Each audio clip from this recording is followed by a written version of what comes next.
हाँ तो प्यारे साथियों नमस्कार। आप लोग का स्वागत करता हूँ रुस कोचिंग सेंटर प्लेटफॉर्म पर। आशा करता हूँ सब लोग स्वस्थ होंगे, अच्छे होंगे और पढ़ाई लिखाई कर रहे होंगे। मैं आप लोग को बताता चलूँ, क्लास 10th का मैं आप लोग का मैथ्स लेकर आया हूँ द्विघात समीकरण। मैंने इसका लेक्चर वीडियो में डाल रखा हूँ और मैंने बताया था द्विघात समीकरण होता है क्या, निखाय समीकरण किसे कहते हैं, उसे कैसे पहचानते हैं, क्योंकि आपको एग्जाम में आती है। ये आपका जो पढ़ा रहे हैं क्लास 10th का है, बिहार बोर्ड जो एग्ज़ाम लेती है हर वर्ष, और हर वर्ष सारा बोर्ड लेते हैं, लेकिन मैं पढ़ा रहा हूँ स्पेशल बिहार बोर्ड बच्चों के लिए, ठीक है, जो कि आप लोग का फ्री है, फ्री ऑफ कॉस्ट है और फ्री ऑफ नोट्स भी है। तो आप नोट्स के लिए मेरा नंबर पर आप हाय हेलो करिए, मैं आपको नोट्स भी ऑल सब्जेक्ट के मिलेगा। तो प्यारे साथियों मैं आप लोग क्लास शुरू करता हूं और आपको ये बताता चलूं, मैं आप लोग का लेसन 4 में पहुंच गया हूं मैथ्स का, और अगला क्लास में इसके बाद मैं आपको लेके आऊँगा। पहले मैं आप लोग को मैथ्स का 4 चैप्टर शुरू कर रहा हूँ, ठीक है। चलो सुनते हैं, देखते हैं और समझते हैं। ध्यान से देखिएगा। देखिए द्विघात समीकरण है जिसे क्वाड्रेटिक इक्वेशन भी कहते हैं हम लोग। ये बुक एनसीईआरटी बाय भोला सर है, याद रखिएगा। फॉर्मूला आपका है, याद रखिएगा। फॉर्मूला को हम लोग लिखते हैं इसका। द्विघात समीकरण पहचानने का मैंने तरीका ही बताया था। द्विघात समीकरण का मैंने फिर से रिपीट कर देता हूँ। द्विघात समीकरण उसे कहते हैं जिसका घात हमेशा 2 होता है या जिसका शून्यक हमेशा 2 निकलता है, उसे कहते हैं हम लोग द्विघात समीकरण, है ना। इसका मैंने व्यापक रूप लिखा था, द्विघात का व्यापक रूप भी लिखा था। द्विघात समीकरण का व्यापक रूप ax² plus bx plus c, ये मैंने आप लोग को लिखा था, जो आपको याद रखना बेहद जरूरी है डियर स्टूडेंट, ठीक है। याद रखिएगा सही विद्यार्थी इस सूत्र को, इस व्यापक रूप को, ठीक है। तो ax² plus bx plus c होती है, ठीक है। आपको दिखाई दे रहा है यहाँ पर 2 घात है, इसीलिए ये क्या हो गया, द्विघात समीकरण हो गया। क्लियर। इसका शून्यक हमेशा 2 निकलती है। कितना निकलती है? 2 निकलती है, इसीलिए कहते हैं हम लोग द्विघात समीकरण ये कहलाती है। इसमें आपका कुछ फॉर्मूला है, मैं आप लोग को बता रहा हूँ, उसको ध्यान में रखते हुए आप लोग को पहले फॉर्मूला में रिपीट कर देता हूँ, लिख देता हूँ, समझा देता हूँ क्या फॉर्मूला होती है, और कुछ और भी इसमें जो फैक्ट्स है जो याद रखना बहुत जरूरी है, ठीक है। तो मैं आपको लिख कर समझा रहा हूँ, ध्यान से सुनिएगा। फॉर्मूला लिख रहा हूँ, ठीक है। पहला फॉर्मूला याद रखना इसमें है आप लोग का विवेचक। क्या याद रखना है? विवेचक बराबर, ठीक है, या विवेकता बोलते हैं, विवेकता भी बोल सकते हैं हम लोग, विवेकता बोलते भी, या इसको हम लोग शॉर्ट में डी भी कहते हैं, ठीक है। इसे का फॉर्मूला होता है b² - 4ac, ठीक है। चलिए दूसरा फॉर्मूला क्या होता है, मूल बराबर। क्या? मूल बराबर, मूल का मतलब होता है x का मान निकालना। इसका फॉर्मूला होता है -b प्लस माइनस √d/2a लिख सकते हैं, या d के जगह पर हम जो लिखेंगे ये भी लिख सकते हैं और d भी लिख सकते हैं। क्लियर। तो हम लोग यहाँ पर b² - 4ac भी लिख सकते हैं और यहाँ पर d ही लिख सकते हैं, क्योंकि d है जो यही बराबर है और ये आपका ये बराबर, यानी b² - 4ac कहिए बराबर d, या तो d बराबर आप कहिए b² - 4ac। ये आपका 2 सूत्र जो इंपॉर्टेंट है प्यारे साथियों, जो आपको ध्यान में रखना ही होगा। देख लीजिए आप। क्लियर। कुछ इसमें और भी फैक्ट्स है, जैसे कि मैं बता रहा हूं, ये फैक्ट्स आपको याद रखना बेहद जरूरी है। लिख रहा हूं, मूलों की प्रकृति, मूलों की प्रकृति, ये आपका कुछ फैक्ट है, ठीक है, जो आपको होने का बताएगा, मैं आपको सिखा रहा हूं अभी, ठीक है, ध्यान से सुनिएगा। पहला इसमें फैक्ट है, याद रखिएगा, बी स्क्वायर माइनस 4ac जब होगा 0 से बड़ा, जब 0 से बड़ा होगा तो वास्तविक और असमान होगा। जब विवेचक का मान 0 से बड़ा होगा तो वास्तविक और असमान कहलाएगा क्या? मूल। क्या कहलाएगा? मूल कहलाएगा, वास्तविक और असमान, ठीक है, वास्तविक और असमान कहलाएगा। दूसरा इसमें फैक्ट है, ये मूलों का प्रकृति का आपको मैं बताऊंगा, क्वेश्चन आपको आएगी तो मैं आपको बताऊंगा, ठीक है। दूसरा बात है, बी स्क्वायर माइनस 4ac जब बराबर रहती है विवेचक, यानी कि आपको विवेचक का मान आती है 0, तब कहते हैं मूल क्या होगा? वास्तविक और समान होगा। वास्तविक और समान कहलाएगा, ठीक है, याद रखिएगा। मूल कैसा कहलाएगा ये? तो वास्तविक और समान कहलाएगा। तीसरी में इसमें बातें हैं जो ध्यान में रखना बेहद ही जरूरी है, ठीक है। चलिए, तीसरा है बी स्क्वायर माइनस 4ac जब होगा विवेचक के मान, यानी कि छोटा, कहने का मेरा मतलब है जो विवेचक का मान नेगेटिव में आ जाएगा, यानी कि ऋणात्मक में आ जाएगा, -1 आ जाएगा, -2 आ जाएगा, -3 आ जाएगा, तब ये क्या कहलाएगा? मूल वास्तविक नहीं होगा, यानी मूल वास्तविक नहीं होगा। याद रखिएगा प्यारे साथियों, मूल वास्तविक नहीं होगा। ये आपको कंडीशन जो 3 है बेहद जरूरी याद रखना, ठीक है। क्वेश्चन आपको भी पूछता एग्जाम में, तो ध्यान में रखना हमको बेहद जरूरी है। आपको मैं क्वेश्चन इस पर भी बताऊंगा।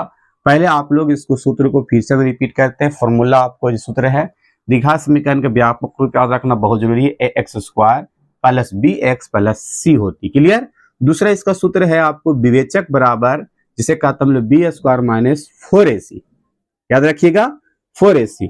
और मूलों की प्रकृति याद रखिएगा आप लोग विद्यार्थी। देखिए, जैसे कि बी स्क्वायर माइनस 4ac आपको जब 0 से बड़ा होगा तब कहलाएगा वास्तविक और असमान, clear. B square minus 4ac जब 0 आएगा इसका मान, तो वास्तविक और समान कहलाएगा, clear. B square minus 4ac से अगर नेगेटिव में आता है मान, यानी विवेचक का मान -1 आती है, -2 आती है, तो वास्तविक नहीं होगा, वास्तविक नहीं होगा, ठीक है प्यारे साथियों। तो आप लोग इसको नोट कर लीजिएगा, देख लीजिएगा और पढ़ लीजिएगा। एक बार तो रीडिंग तो कर ही लीजिएगा आप लोग, क्लियर। चलो, तो आप लोग इसको देख लीजिए और आपको हम प्रश्नवाली में चलते हैं। आपका यही फॉर्मूला है जो आपको याद रखना बेहद ही जरूरी है, ठीक है। तो मैं आप लोग को चलता हूं चैप्टर में, ठीक है। चलिए, मैं इसे इरेज करता हूं, आप लोग देख लीजिएगा, एक बार नोट कर लीजिएगा, ठीक है प्यारे साथियों। चलिए, अगला है, इसमें प्रश्नावली में बताता हूं जो आपको बेहद ही जरूरी है, ठीक है, समझना और पकड़ना। चलिए, देखिए, मैं आपको बता रहा हूं एनसीईआरटी बुक से, जो आप लोग पढ़िएगा जरूर, है ना। और देखिए 4.1 बता रहा हूं प्रश्नावली द्विघात समीकरण में। प्रश्नावली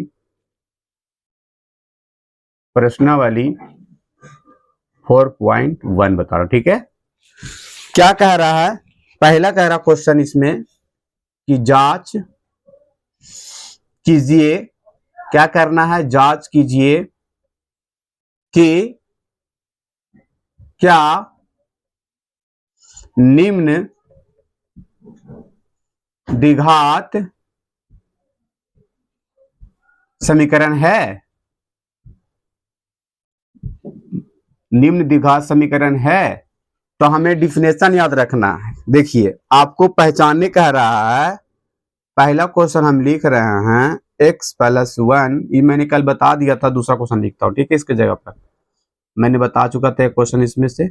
दूसरा क्वेश्चन लिख रहा हूं, एक्स स्क्वायर माइनस 2x बराबर -2 इंटू 3 माइनस एक्स। ठीक है, अब देखिए समझिएगा सही विद्यार्थी, मैं आपको बता रहा हूं।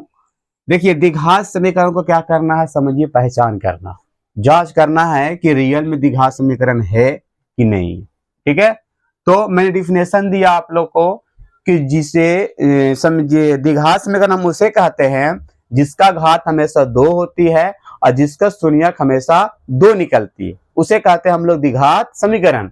लेकिन सर घात तो 2 दिखाई दे रही है, यानी कि द्विघात समीकरण है, तो हम लोग ऐसे नहीं कह देंगे कि है, इसमें जो दिया है पूरी बातें उसको हम सॉल्यूशन करेंगे और इस रूप में लाएंगे, A X square plus B X plus C के रूप में लाएंगे, तब हम इसको बोलेंगे कि हाँ ये है।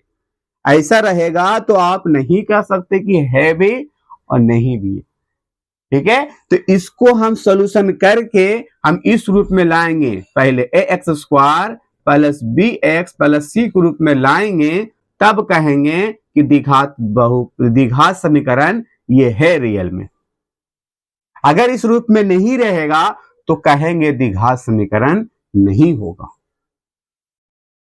हम देखकर नहीं पहचान कर सकते हैं, हम सॉल्यूशन करके पहचान करेंगे, जो कि करेक्ट आंसर आपको निकलेगा। अरे आपको 3 मार्क्स में पूछता है, याद रखिएगा, पहचानने के लिए 3 मार्क्स में रहेगा, हमेशा आता एग्जाम में। ठीक है, चलिए इसको सॉल्यूशन करते हैं, हम देखते हैं कि क्या रियल में है कि नहीं है। ठीक है, दूसरा यानी कि यहां से हम हल कर रहे हैं इसको, देखिएगा एक्स स्क्वायर के एक्स स्क्वायर माइनस 2x, ये से जैसे लिख दिया मैंने, इसमें मल्टीपल करते हैं -2 में 3 में, तो -3 दूनी 6, और -2 में -x में, तो माइनस माइनस प्लस और 3 दूनी 2x हो जाएगा।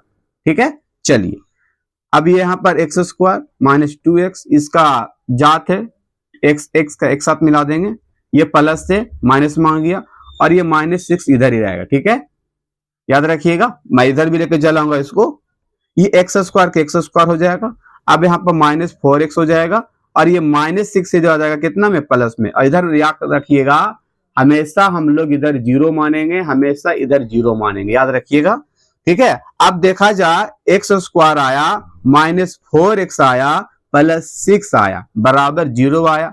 अब इस रूप में देखते हैं कि है कि नहीं है, X square B X plus C, देख लीजिए। सर आपको तो लग रहा है, आपको भी लग रहा होगा डियर स्टूडेंट किस रूप में ढल गया सर। देखा जाए एक्स स्क्वायर, यहाँ पर एक्स स्क्वायर है, फिर यहाँ पर x है, यहाँ पर भी है, 80 के जगह पर क्या है 6 है।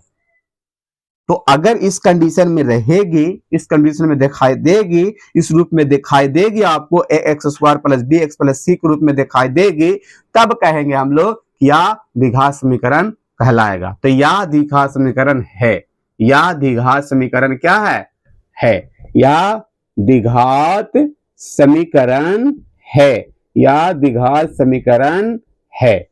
ठीक है, इसी तरह से पहचान करना है डियर स्टूडेंट। तो आपको सॉल्यूशन करना होगा, फाइनली सॉल्यूशन करके आप लोग को इसमें पूरे देखना होगा कि इस रूप में है कि नहीं है, यानी A X square plus B X plus C के रूप में है, तब कहेंगे द्विघात समीकरण है, और नहीं है तो नहीं कहलाएगा। ठीक है, तो ये आपका एक क्वेश्चन दिया मैंने, एक और क्वेश्चन मैं बना के दिखाता हूं, आप लोग देख लीजिए इसको कैसे मैंने इसको किया। चलिए दूसरा क्वेश्चन मैं लिखता हूं, ये आपका क्वेश्चन हो गया। एक और क्वेश्चन मैं लेता हूं, ठीक है, ये द्विघात समीकरण हो गया। एक और क्वेश्चन लेता हूं मैं, एक और क्वेश्चन लेता हूं। चलिए अब आपको एक क्वेश्चन और लेकर देखता हूं कि है कि नहीं है ये, चलिए देखता हूं। अब यहां पर ले रहा हूं तीसरा नंबर क्वेश्चन। जब तक आप बनाइएगा नहीं, इसको पूरा बना ही लीजिएगा। कितना क्वेश्चन है, 8 तक क्वेश्चन है, आप लोग बना ही लीजिएगा इसको। x प्लस 2 मैंने है इसमें, फिर यहां पर x प्लस 1 है, बराबर क्या है x minus 1 into x plus 3 है। क्लियर, यही तो है। चलो अब यहां पर क्या करेंगे, ये दिया है और कहा दिया है कि द्विघात समीकरण है ये कि नहीं है, पहचान करना। ठीक है, ये दिया आपको इक्वेशन, आपको पहचान करना। चलिए मल्टीपल करेंगे x में, x प्लस 1 में, बारीकी रूप से करेंगे, प्लस 2 में +2 में करेंगे हम लोग x+1, क्लियर।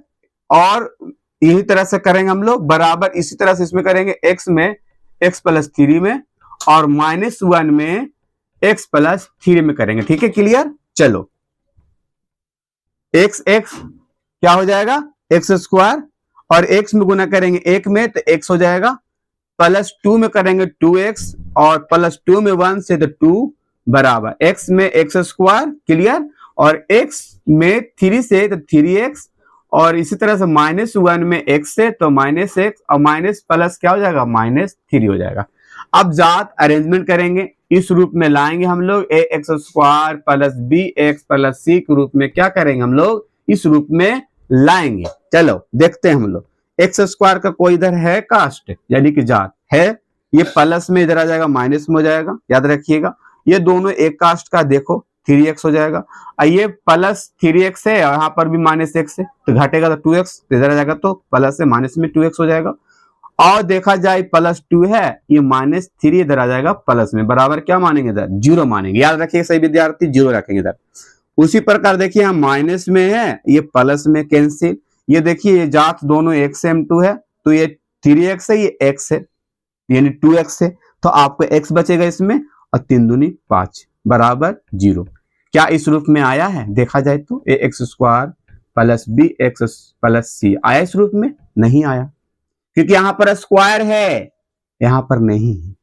तो जहां पर स्क्वायर नहीं रहेगा वह द्विघात समीकरण नहीं कहलाएगा। अगर यहां पर 3 आ जाता है घात तो वो भी द्विघात नहीं कहलाएगा, अगर 4 आ जाती है तो वो भी द्विघात नहीं कहलाएगा।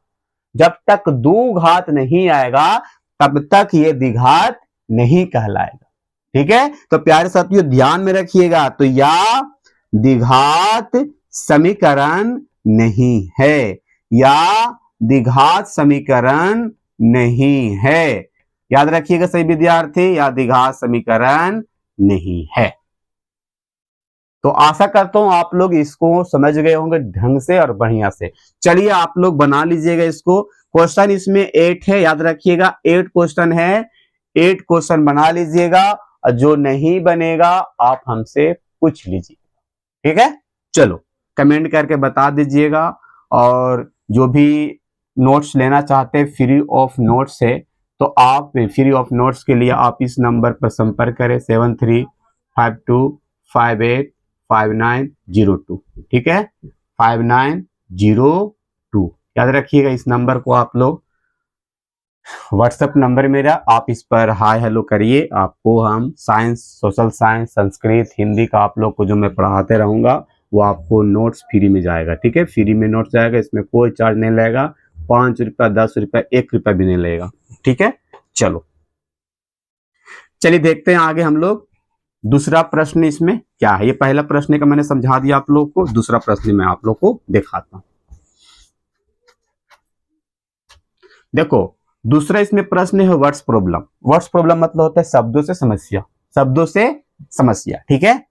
इसमें दूसरा प्रॉब्लम है, दूसरा क्वेश्चन है, आपको निम्न स्थितियों को द्विघात समीकरण के रूप में निरूपित करिए, यानी कि द्विघात के रूप में क्या करना, उसको निरूपित करना है। इस रूप में क्या करना है, ax² के रूप में + bx के रूप में + c के रूप में आपको क्या करना है, दिखाना है। निरूपित मतलब वही करना है, दिखाना है आपको, ठीक है। तो हम लोग क्वेश्चन पढ़ते हैं, क्वेश्चन नंबर पहला है इसमें, देखिए इसमें क्वेश्चन 4 गो है, यानी 4 गो है, आपको देखना है। कह रहा है व्हाट्स प्रॉब्लम है, एक आयताकार भूखंड का क्षेत्रफल आपका कितना, 528 मीटर, यानी प्रति सेकंड भी कहा मीटर स्क्वायर, ठीक है। तो यहां पर लिखना है आयताकार भूखंड का क्षेत्रफल कितना विद्यार्थी, तो 528 मीटर स्क्वायर है, क्लियर। और क्षेत्र की लंबाई मीटर चौड़ाई के दुगना से 1 अधिक है, ठीक है। तो हमें भूखंड की लंबाई चौड़ाई भी ज्ञात करनी है, ध्यान रखिएगा। तो हम लोग पहले माना कि क्या कह रहा है, याद रखिएगा कि कह रहा है इसमें क्वेश्चन कि क्षेत्रफल लंबाई जो चौड़ाई की दुगनी से एक अधिक है, चौड़ाई के दुगनी से क्या है, लंबाई जो है चौड़ाई के दुगनी से एक अधिक, यानी कि चौड़ाई अधिक है। ठीक है, चलिए यहां पर ध्यान रखिएगा। तो माना कि लंबाई x है और चौड़ाई क्या कर रहा है, चौड़ाई के बात ये कह रहा है, चौड़ाई के बात कह रहा है चौड़ाई के दुगनी से एक अधिक है, यानी कि दुगनी 2x हो गया, एक अधिक है। ठीक है, अब इसको भूखंड की दे दिया आपको। अब यहां पर क्या करिएगा, आयत यानी प्रश्न अनुसार चलेंगे, प्रश्न से चलिएगा। ठीक है, आयत का क्षेत्रफल क्या होता, लंबाई गुने चौड़ाई, लंबाई गुने चौड़ाई। ठीक है, तो लंबाई कितनी है x से, चौड़ाई कितनी 2x + 1 है। क्लियर, और बराबर कितना दिया, क्षेत्रफल 528 दिया। क्लियर, यहां पर 2x² हो जाएगा और x में गुना करेंगे x हो जाएगा, ये प्लस से कहा जाएगा माइनस में, तो बराबर 0। अब देखिए इस रूप में आ गया आपका। लेकिन इसमें कह रहे लंबाई चौड़ाई निकालने के लिए तो आपको आना चाहिए इसमें क्या, गुणनखंड करने आना चाहिए। अगर गुणनखंड नहीं आता है आप लोग को तो गुणनखंड पहले सिखाएंगे, क्योंकि मैं आपको अभी बना दूंगा तो आपको समझ में तो आ जाएगा, लेकिन जो अगला क्वेश्चन रहेगा वो कैसे आप सॉल्व करिएगा। तो मैं आपको यहीं तक रखता हूं, इसको जो निरूपित करना था, जो हमारा द्विघात समीकरण के रूप में लाना था, यहीं तक आपको रखता हूं। लेकिन इससे आगे जो करना है आपको अगला क्लास में मैं आपको करके सिखाऊंगा पहले, और इस क्वेश्चन को लूंगा, याद रखिएगा सभी लोग नोट कर लीजिएगा, इस क्वेश्चन को मैं लूंगा और लेकर इसको मैं आपको साथ इसमें बनाऊंगा। ठीक है, तो प्यारे साथियों ध्यान रखिएगा इस क्वेश्चन को। तो आयताकार भूखंड के क्षेत्रफल दिया था, माना कि लंबाई में x मान, चौड़ाई दुगना से क्या है, एक अधिक है, तो आयत का क्षेत्रफल तो लंबाई गुने चौड़ाई, मैंने इसको पुट किया बराबर 528 किया, इस रूप में मैंने क्या किया, लाया। दूसरा क्वेश्चन बात करता हूं। ठीक है, इसमें चलिए, तो इस रूप में आ गया, ये आपको आंसर भी हो गया। चलिए दूसरा क्वेश्चन क्या कह रही है, ध्यान से सुनेंगे हम लोग। क्लियर, चलिए कह रहा है दो क्रमागत धनात्मक पूर्णांक का गुणनफल 306 है, तो हमें पूर्णांकों को ज्ञात करना, माना कि पहला पूर्णांक x है, क्या है, x है, तथा दूसरा पूर्णांक कितना है विद्यार्थी, दूसरा पूर्णांक जो है आपका, मैं 2 कलर लगातार है तो x + 1 मान लीजिएगा। ठीक है, और कह रहा है गुणनफल तथा गुणनफल प्रश्न से गुणनफल, दोनों गुणनफल कर देंगे और बराबर कितना लिखे हम लोग, गुणनफल कितना बराबर है 306 की तरफ।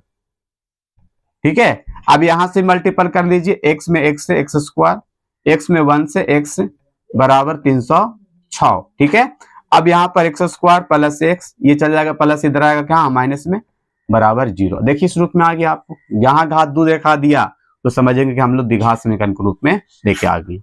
फिर ये भी आ गए गुणनखंड के रूप में, तो गुणनखंड मैं आप लोग को बताऊंगा पहले, तब इसको सॉल्व करूंगा। ठीक है, प्यारे साथी ये यहां तक आपका आंसर हो गया, यहां तक आपका क्या हो गया, आंसर। चलिए तीसरा क्वेश्चन मैं बताता हूं, ये ध्यान रखिए कि कैसे बना रहा हूं। माना कि पहला पूर्णांक मैंने x माना, तथा दूसरा पूर्णांक आपको x + 1 है, गुणनफल x × कर दिया 306, अब इसको मल्टीपल करके आपको इस रूप में लाया। ठीक है, चलिए इसमें तीसरा क्वेश्चन देखिएगा, आपको 4 क्वेश्चन ही है। ठीक है, तो 3 क्वेश्चन आपको आ गया, मैंने दूसरा का तीसरा क्वेश्चन है कि रोहित का मां उससे 26 वर्ष बड़ी है, तो माना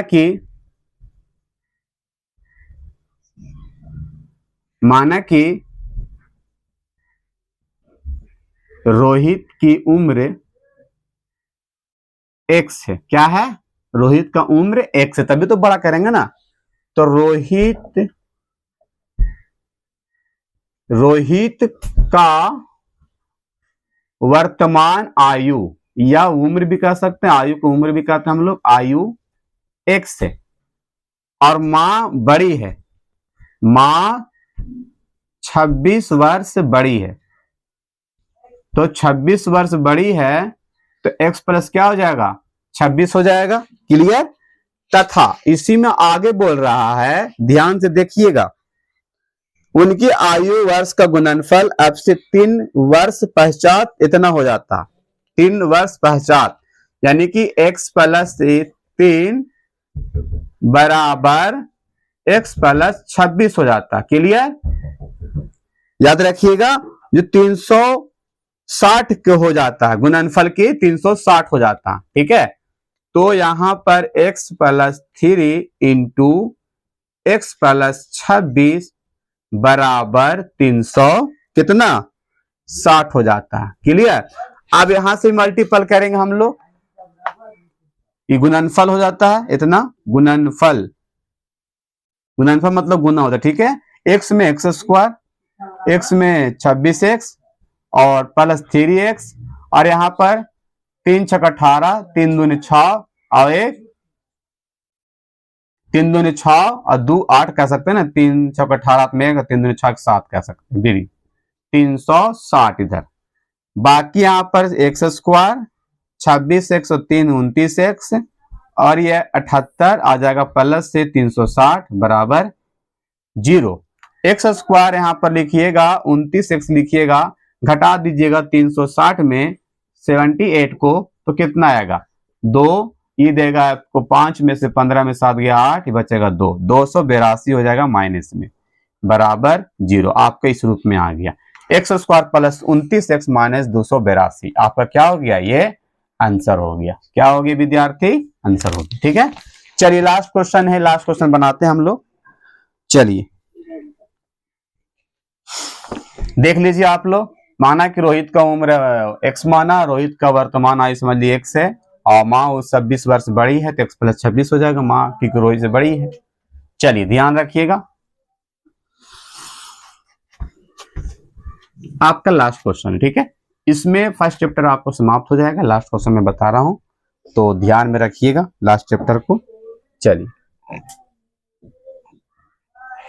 कह रहा है एक रेलगाड़ी 480 किलोमीटर की दूरी समान पर चाल से तय करती है यदि उसकी चाल 8 किलोमीटर कम होती है।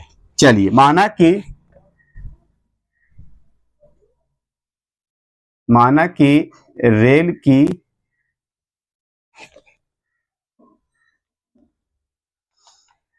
चाल x वर्ष। ठीक है, अब